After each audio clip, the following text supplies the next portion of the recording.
Bonjour à tous et bienvenue sur le podcast J'ai l'œil du tigre. Je suis Claire, la muséographe et scénographe de Fun in Museum.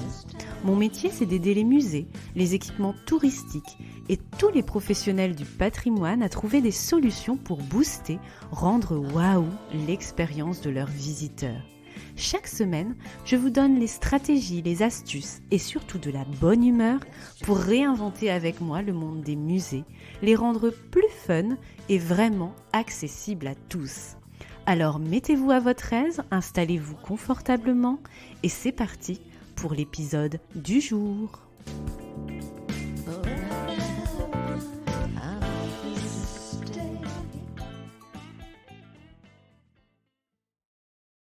Bonjour et bienvenue dans cet épisode numéro 46 déjà, qui complète les podcasts accessibilité que vous appréciez beaucoup.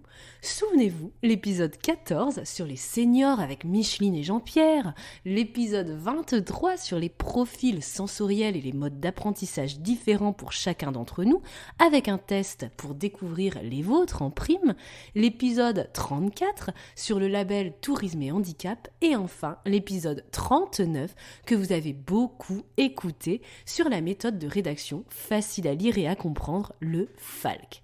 Pas de panique si vous ne les avez pas encore écoutés ou si vous avez tout oublié, ils ne disparaîtront pas, vous pouvez les retrouver à tout moment, notamment après cet épisode. La version écrite sera d'ailleurs bientôt disponible sur le Funky Blog en construction sur www.funinmuseum.com. Aujourd'hui, j'initie une série de 4 nouveaux épisodes sur l'accessibilité, un sujet qui me tient à cœur et pour lequel j'interviens souvent en tant que consultante, muséographe et scénographe pour la partie stratégie et la proposition de solutions créatives, techniques et budgétaires du projet muséographique et scénographique lors d'une création ou d'une rénovation d'exposition. Cet automne, je vais vous proposer donc un épisode par type d'handicap avec toute une série de conseils ultra concrets pour bien accueillir ces publics spécifiques.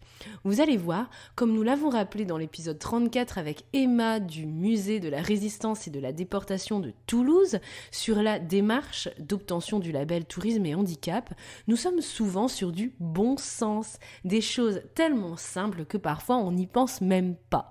C'est quand même assez dommage. Allez, découverte ou séance de rattrapage pour toi qui m'écoutes, peu importe, c'est parti pour une exploration théorique et pratique de l'handicap visuel dans le secteur de l'exposition. Tout d'abord, quelques données de base, de définition et de vocabulaire. Ça ne fait jamais de mal. La déficience visuelle comprend différents degrés de difficulté visuelle qui vont d'une vision affaiblie jusqu'à l'absence totale de la vue, ce qu'on appelle la cécité. On parle de personnes amblyopes, AMBLYOPES, ou de personnes semi-voyantes ou malvoyantes en France pour désigner des personnes ayant une cécité partielle. Le dernier terme à connaître est donc celui d'amblyopie, AMBLYOPIE, qui désigne, après toute correction, lunettes et compagnie, un degré de vision très médiocre inférieur à 4 sur 10. La cécité désigne un degré de vision centrale de loin inférieur à 1 sur 20. Il existe, vous le savez sans doute, de nombreuses déficiences visuelles. Vision floue, champ visuel rétréci et entrecoupé, difficulté à balayer du regard, vision réduite en forte luminosité ou pénombre, absence de relief, de couleur, difficulté de voir de près, de loin, etc. L'amblyopie peut être un handicap invisible car les personnes qui en souffrent n'ont pas forcément un labrador, une canne ou des lunettes noires pour caricaturer. Ils peuvent avoir une allure non hésitante dans les déplacements, pas de signes distinctifs particuliers. Il existe des situations très diverses. Des personnes aveugles de naissance, des personnes aveugles tardives, on peut avoir des difficultés à voir à n'importe quel âge et dans n'importe quelle circonstance, même quand on est très fatigué ou qu'on prend certains médicaments par exemple. Les personnes aveugles ou malvoyantes ont souvent 1. Des difficultés de repérage dans l'espace, elles peuvent ressentir de l'insécurité avec la peur de se perdre. 2. Elles peuvent avoir du mal à percevoir l'espace et le mouvement dans cet espace. 3. Leur compréhension de l'information est dite séquentielle du fait de l'absence de vision globale. 4. Elles éprouvent bien sûr des difficultés de lecture. Et enfin 5. Pour ces personnes, l'orientation et l'accès à l'information sont facilités par des maquettes et des objets tactiles, bien que l'envie de toucher ne soit pas systématique pour tous. Elles recherchent des informations sonores, des textes bien éclairés et bien contrastés. Bref, pour faire simple, dans une exposition ou sur un lieu patrimonial, une personne aveugle ou amblyope éprouve principalement des difficultés à 1. Se déplacer, 2. Repérer les différents items de l'exposition, artefacts, vitrines, outils de médiation, etc. 3. Des difficultés à s'approprier les éléments exposés en général. Et enfin 4. Des difficultés à lire. Alors, quelle est la checklist de base pour bien accueillir ces publics en situation d'handicap visuel, quel qu'en soit le niveau? Action numéro 1, offrir un parcours sécuritaire, sans objet en saillie, pas plus de 15 cm si on veut vraiment être précis. N'oubliez jamais que tous les visiteurs doivent emprunter le même parcours sans détour. Ça, c'est vraiment ultra important à garder toujours en tête, sans obstacle, quelles que soient ses capacités et difficultés. C'est la base de l'accessibilité universelle, un même parcours pour tout le monde. Action numéro 2, offrir un éclairage suffisant. Alors l'éclairage, c'est souvent très problématique dans les expositions, dans la scénographie en général. Donc clairement, les nocturamas, bien qu'esthétiques, ne sont pas idéaux pour cet handicap. Et d'ailleurs, pour d'autres, on le verra dans les prochains épisodes. Action numéro 3 de cette checklist, installer les éléments exposés à une hauteur approprié. Souvent, c'est 70 cm depuis le sol, sur des supports détectables avec la canne blanche. Donc, on évite par exemple des artefacts posés sur des dés en saillie. On privilégie plutôt des éléments détectables depuis le sol, avec des socles vitrines par exemple. Voilà, clairement repérable avec cette canne blanche. Action numéro 4, offrir un bon contraste de couleurs entre les éléments exposés, leur support et leur environnement immédiat. Optez par exemple pour des socles de vitrine avec un fort contraste coloré par rapport aux couleurs des cimaises, par rapport au sol. Prenez soin de bien choisir aussi des arrière-plans de vitrine qui contrastent avec les objets exposés. C'est un peu le minimum syndical. Action numéro 5, installer des textes et cartels repérables et lisibles, notamment dans la grosseur de caractères, s'il vous plaît. Concrètement, pour les panneaux d'introduction, 48 points minimum. Et pour les textes secondaires et cartels, ne jamais aller en dessous d'une taille de police de 18 points minimum à 36 points, si vraiment on veut être précis et concret. Abandonnez enfin une fois pour toutes les impressions sur verre, s'il vous plaît. Ok, c'est joli, mais c'est illisible, surtout si l'éclairage global de l'exposition est mal pensé. Et là, on n'a pas besoin d'être en situation d'handicap visuel. Souvent, c'est illisible, donc abandonnez ça, s'il vous plaît. Action numéro 6, de manière générale, rendre sonore ce qui est visuel. Prévoyez par exemple des audiodescriptions systématiques de vos films, notamment le principal film de votre expo. Eh bien, pensez à une version audio décrite. N'oubliez pas aussi que l'ensemble de ces publics ne maîtrise pas forcément toujours le braille. Ça, franchement, c'est une fausse idée. Voilà donc déjà une première checklist de base. Je la redis rapidement pour votre post-it mémo. Offrir un parcours sécuritaire sans objet en saillie. Offrir un éclairage suffisant.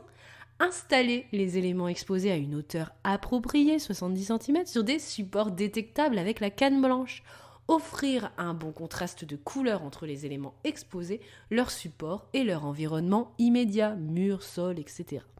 Installer des textes et cartels repérables et lisibles, rendre sonore ce qui est visuel. Maintenant que la base est posée, je vais vous lister toute une série de conseils ultra concrets qui vous permettront peut-être de modifier vos pratiques par des mini-actions qui ne peinent pas de mine comme ça, mais qui sont un pas de plus vers l'accessibilité, notamment pour ce type de handicap. J'ouvre la boîte à idées donc et ouvrez vos écoutilles de votre côté. Laisser les portes ouvertes ou prévoir une ouverture automatique. Alors ça c'est super bête, mais bon, le nombre d'expositions où on a des portes fermées partout et on passe son temps à ouvrir et à fermer des portes, et ben voilà, c'est pas du tout accessible, notamment pour ces publics. Donc laissez les portes ouvertes. Les entrées doivent être clairement visibles, par exemple avec une couleur contrastant avec le reste de l'architecture. Sur les portes vitrées, ménagez systématiquement une bande graphique entre 1,4 et 1,6 mètres. Ça vous évitera bien des accidents gaguesques, mais pas très agréables. Pif sur la vitre, vous voyez un peu de quoi je parle. Évitez autant que possible les changements de niveau. Un fléau pour s'orienter. Privilégiez vraiment les expositions sur un niveau unique, même si je sais que c'est difficile et qu'on a toujours des contraintes architecturales. Mais voilà, c'est vraiment l'idéal, un seul niveau, une seule expo. Signalez par une bande de couleurs contrastées chaque obstacle, marche et compagnie. Au sol, toujours, facilitez l'orientation avec des repères détectables visuellement et explicites, comme des flèches, des traces de pas. L'installation de mains courantes ne sont pas nécessaires pour les publics en situation de handicap visuel. Veillez à proposer des sièges qui contrastent avec l'environnement immédiat et accessoirement proposez-en si ce n'est pas encore le cas. Moi j'en ai marre de ces expositions et de tous ces musées sans siège pour se reposer et ne serait-ce souffler un petit peu et s'accorder une pause. Prévoyez un contraste important entre le sol, les murs et les îlots de l'exposition. Privilégiez un sol mat pour éviter les reflets. C'est bête comme chou, mais bon, on n'y pense pas toujours. Soignez les fonds de vitrine avec une couleur contrastante par rapport à l'environnement immédiat, mais surtout par rapport aux objets qui sont exposés. Prévoyez aussi un éclairage plus intense pour l'objet à l'intérieur. Ça aide énormément leur visibilité, notamment pour ces publics. Dans le cas de bornes multimédia, offrez toujours la possibilité aux visiteurs d'agrandir les textes et les images et de modifier le contraste de l'écran. Vraiment une base, un basique technique à imposer et à demander dans n'importe quel cahier des charges multimédia quand on veut avoir du bon sens tout simplement et de l'accessibilité universelle. Donnez aux visiteurs la possibilité de recevoir ces mêmes messages en format sonore et il existe des logiciels tout faits qui permettent aussi même la lecture d'écran, etc. Donc c'est bête comme chou à mettre en place dans des programmes multimédia. Transcrire les informations visuelles sous forme sonore et prévoyez donc des audiodescriptions. Les audiodescriptions consistent à décrire les décors, les mouvements, les lumières pour faciliter la compréhension de l'environnement ou d'un média comme un film sous forme de commentaires complémentaires. Il est souvent aussi très apprécié de rendre accessible en amont de la visite les textes de l'exposition pour pouvoir se préparer et vivre plus spontanément et dans de meilleures conditions son expérience de visite lorsqu'on fait partie de ce type de public. Prévoir la place pour qu'un chien guide puisse s'allonger au pied de son maître pendant que celui-ci consulte un expo interactif. Donc ça, c'est vraiment clairement le scénographe ou vous, quand vous agencez votre espace, vous devez vraiment penser à ces conditions spatiales particulières pour ces publics. Intégrer justement autant que possible des expos tactiles, de préférence dans des zones calmes. Ils sont clairement identifiés avec un code couleur et une approche systémique pour mieux les reconnaître tout le long du parcours. Proposer, si possible, des carnets de thermoformage, des feuilles plastifiées en relief. Vous voyez un peu ce que je veux dire pour ce type de visiteur, avec des éléments clés s'ils n'existent pas physiquement au sein du parcours. Donc vous pouvez vraiment imaginer un support détaché, un carnet de thermoformage par exemple, avec les éléments clés de repérage. De manière générale, les expos tactiles, quel que soit le visiteur, doivent être placés entre 75 cm à 80 cm depuis le sol pour un accès aux adultes et aux enfants. Ça, il faut vraiment que vous le reteniez, donc notez-le. À chaque fois, checkez votre scénographie et vos mobiliers avec cette donnée chiffrée, 75-80 cm depuis le sol. Et c'est pareil pour les hauteurs de banc accueil PMR, etc. Le cartel se place le plus près possible de l'objet. Alors ça, c'est pas toujours facile, mais je sais que les cartels groupés, etc., c'est très tendance, c'est parfois plus commode, mais en tous les cas, pour ces types de publics, c'est moins adapté. Les cartels en braille doivent toujours être placés de la même manière, minimum à 70 cm du sol, à proximité directe de l'élément concerné, et pensez à donner aussi un texte imprimé à proximité pour l'accompagnateur éventuel. Pour le graphisme, choisissez dans l'idéal un contraste entre texte et fond de 70%. Et ça, c'est votre graphiste qui pourra bien vérifier ce contraste de graphisme. Les visiteurs doivent pouvoir aussi toucher la signalétique et pouvoir s'en approcher à moins de 50 cm. Les caractères doivent être d'ailleurs en relief et non en creux, ça c'est souvent une erreur qu'on fait, avec une hauteur minimale de 1,5 cm. Évitez aussi les contrastes lumineux trop violents. Alors ça c'est valable pour plein de publics différents, mais notamment pour les porteurs d'handicap visuel. Veillez aussi à ce que tous les obstacles, entrées, sorties, escaliers, rampes, soient correctement éclairés pour la sécurité et l'orientation plus aisée. Évitez aussi les reflets et les ombres, y compris celles du visiteur qui est aussi dans l'espace. Donc travaillez toujours en binôme lors des réglages éclairage. Les objets exposés doivent aussi bénéficier en théorie d'un éclairement d'au moins 100 lux, à moins que la conservation exige moins. Alors souvent on a 50 lux par exemple pour les pièces graphiques, donc souvent on a 50 lux par exemple pour les pièces graphiques, mais sachez en tous les cas que pour ces publics, on est souvent sur 100 lux minimum. Vous pouvez donc placer l'objet au plus près possible du visiteur pour pallier un peu ce sous-éclairage et vous pouvez aussi prévoir éventuellement un éclairage complémentaire temporaire à actionner par le visiteur par un bouton par exemple. Voilà, on essaie de trouver des entre-deux pour la conservation mais aussi le confort du visiteur. Faites attention aussi à la déperdition sonore et à une mauvaise gestion des bruits qui est très inconfortable pour ces publics souffrant d'un handicap visuel, on n'y pense pas toujours, puisqu'ils utilisent ce sens pour se repérer et s'orienter. Bref, bruit ambiant réduit pour eux aussi. Et puis, j'aurais pu aussi vous dire tous les tips dans cette liste à l'après-vert de l'épisode sur le FALC, pas d'italique, pas de mots en majuscules, pas de texte justifié, texte de 90 cm à 180 cm maximum avec le champ de vision confort, mais je vous laisse écouter ou réécouter cet épisode sur le FALC pour ses conseils spécifiques à des textes faciles à lire et à comprendre qui facilitent aussi énormément la lecture pour les personnes en situation d'handicap visuel et même le commun des mortels dans une démarche d'accessibilité universelle.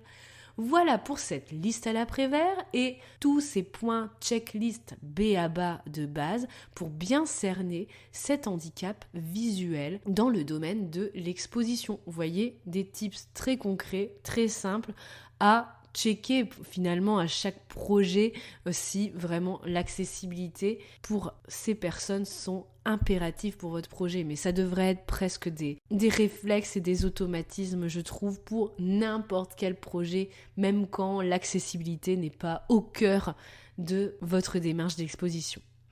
L'épisode touche à sa fin, le premier de cette série sur les 4 handicaps. J'espère que ces conseils donc, vous seront utiles pour adapter votre exposition actuelle et en vue de vos futurs projets. Partagez-le à tous ceux qui peuvent en avoir besoin. Et je m'excuse pour cette voix un petit peu cassée puisque je suis encore malade et je vous avoue que j'ai coupé au montage les nombreuses fois où je tousse comme une folle. Bref, je vous souhaite une bonne matinée, après-midi, soirée, où que vous soyez. Et si vous souhaitez les notes de l'épisode, tout sera bientôt disponible sur le Funky Blog, premier trimestre 2022. Donc ne vous embêtez pas à prendre 1001 notes, puisque ça sera bientôt disponible sur mon site web www.funnymuseum.com pour que ceux qui ne sont pas auditifs, mais qui sont pour le coup plus visuels. À la semaine prochaine et happy Halloween. Et moi je vais essayer de reposer ma voix et j'espère que l'enregistrement prochain sera plus facile pour moi. À mardi prochain.